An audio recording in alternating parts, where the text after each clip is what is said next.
Hello everyone, this is Dave from Dave's Recent Things. Bows, fluffing, more fluffing, bows, fluffing, you know the drill.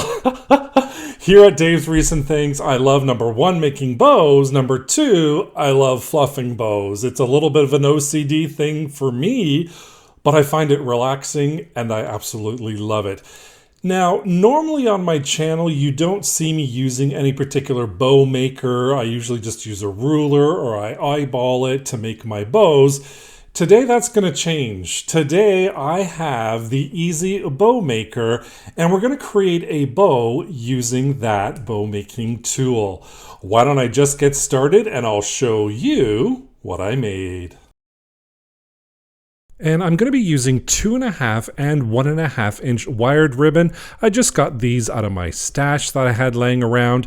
The star of our show is that Easy Bow Stow and Go, the bow maker. You can kind of see a little preview of it here, a little wooden stand with a couple of plastic sticks. And we have our ribbon holder that comes with the set. I'm going to be using a pipe cleaner and some scissors today to create our beautiful little bow.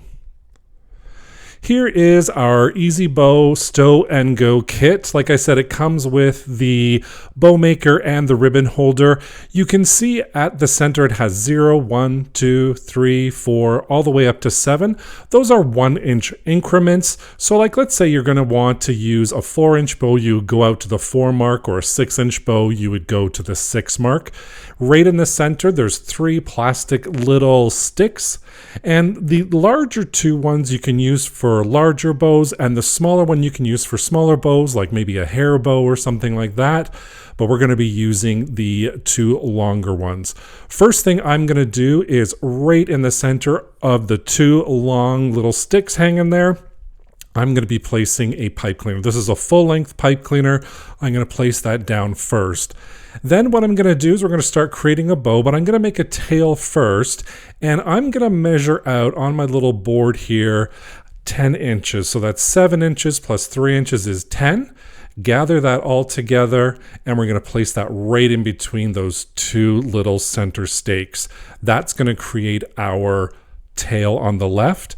We're going to turn it to make sure the good side is facing down, and I'm going to create 6 inch bows. So I'm going to use that 6 inch part, place my finger there, bring my ribbon over and right in between those 2 stakes. So that's the 2 larger stakes.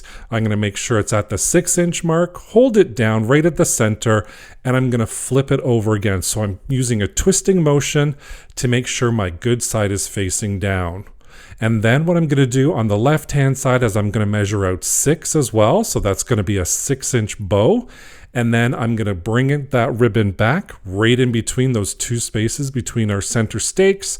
And I'm going to repeat the same process over again. So we're twisting at the middle.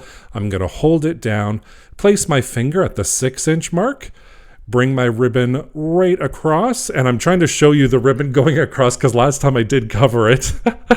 And then we're going to go right into the center of those 2 stakes once again, making sure I'm at that 6 inch mark.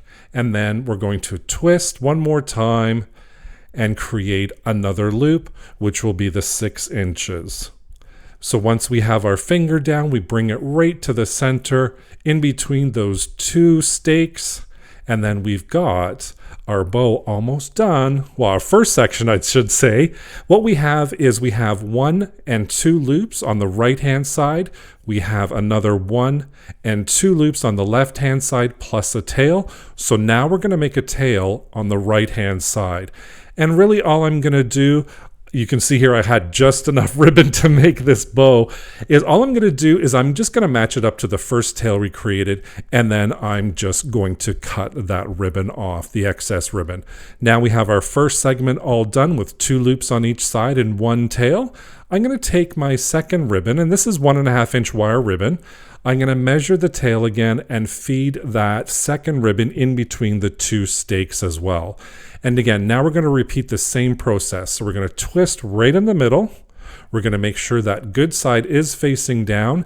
And this time I'm going to go to the 4, which is a 4 inch ribbon, place my finger down, bring that ribbon across, right through the center of those 2 stakes, and then hold it down, and then I'm going to twist right in the center again, and then I'm going to bring that ribbon out. This ribbon was a little bit finicky for me. You can kind of see right here, but we got there in the end. So now we're going to place on the left-hand side our finger at the 4, bring the 1.5 inch ribbon right across in between those 2 stakes again, and then we're going to twist to make sure that good side is facing down. Now I'm going to do 1 small loop at 2. So that's going to be a 2-inch loop. Place my finger down, bring the ribbon over in between, and then what we're going to do is we have a little 2-inch bow that's going to, or 2-inch loop right at the center, and then what we're going to do is we're going to measure like we did the first time the tail, and then once we have that all done, we're going to find our pipe cleaners. This is what we placed right at the very beginning. And then we're just going to pull it off. So how I found it nice and easy is I just pulled on the 2 pipe cleaner stems to pull it off. And then all I'm going to do is I'm going to wrap it towards the back of our ribbon. And then I'm going to twist it a couple of times to keep that in place. And I'm not going to cut the long stems because that's how I'm going to attach it to our wreath. Now what we do is a little bit of fluffing. Before I do that, I'm just going to fold the ribbon in half, cut on an angle, and that's going to create a little finishing touch of a dovetail or a fishtail, a swallowtail.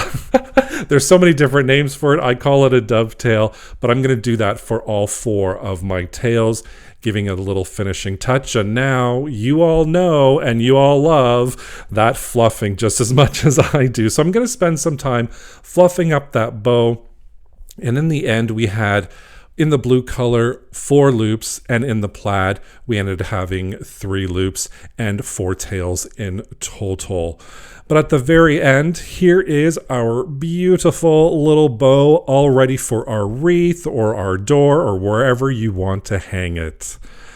Now here is again the easy bow stow and go. Now the package, like I said, it comes with the center part that I'm showing right now along with the part on the right hand side.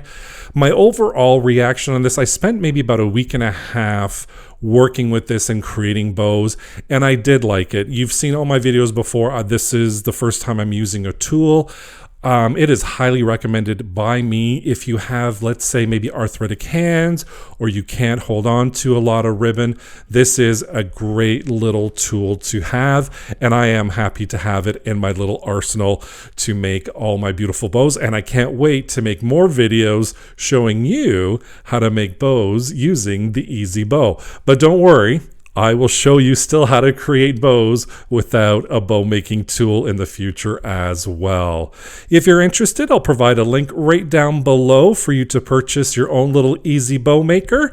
Thank you so much for joining me today. I really appreciate you joining me and watching as I made a bow with that beautiful bow maker. And here is our bow once again before I sign off.